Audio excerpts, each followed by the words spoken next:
All month long, we've been following the Monrovia Volunteer Fire and Rescue team on their many different trainings, from working with their aerial truck to doing tactical training with a SWAT team. And the most recent one involved a house fire. Our Sedona Meadows takes us there. This house, as you can see, burned to the ground, but that was all part of Monrovia Volunteer Fire and Rescue's plan.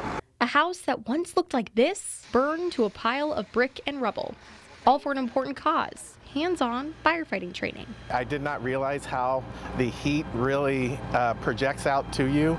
This is my first live fire experience, so it has really been exciting yet terrifying all at one time. Troy Hawk, an EMT firefighter with Monrovia Volunteer Fire and Rescue, is participating in a 160-hour course known as Firefighter 1, which is one of the requirements in order to fight fires on the Monrovia Volunteer Fire and Rescue team. This live house fire comes as a capstone for the course. It takes them a little bit beyond just a Connex box that they're setting on fire. So we're always trying to go, refill that well of new people, get people trained up. A type of training that's been made possible because of this donated house. Something members of the community often provide to them every year, but most times only one home fits the criteria. We get 3 or 4 homes donated to us. We're usually able to actually use one of them.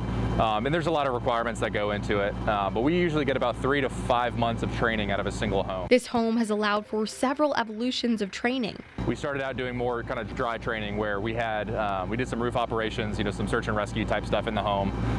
We worked with the SWAT team, and now we kind of move on to the live fire situation. Obviously, the home has now reached its full potential with the team. As it burns to the ground, they're able to watch exactly how fast fire spreads. Some compartmented fires, in the room, kind of working on what it looks like when a room is going to flash over when it gets too hot, when that fire load's too high. Learning the safety of everything, where you can be during a fire, where you shouldn't be during a fire, and safety is first always for all of us. This house, now a pile of rubble, will be washed away. We'll make sure that the whole scene is secure, so we're obviously not going to leave it so that it burns later on. We're not going to let it rekindle. So once it gets to the ground, we'll flow a lot of water onto it and we'll make that thing float. A valuable training that leads to a strong team. We have a motto here at Monrovia, we want to build a team so strong we don't know who the leader is. The camaraderie is really the best thing. This is a great group of guys and men and women, and I'm very proud to be a part of it.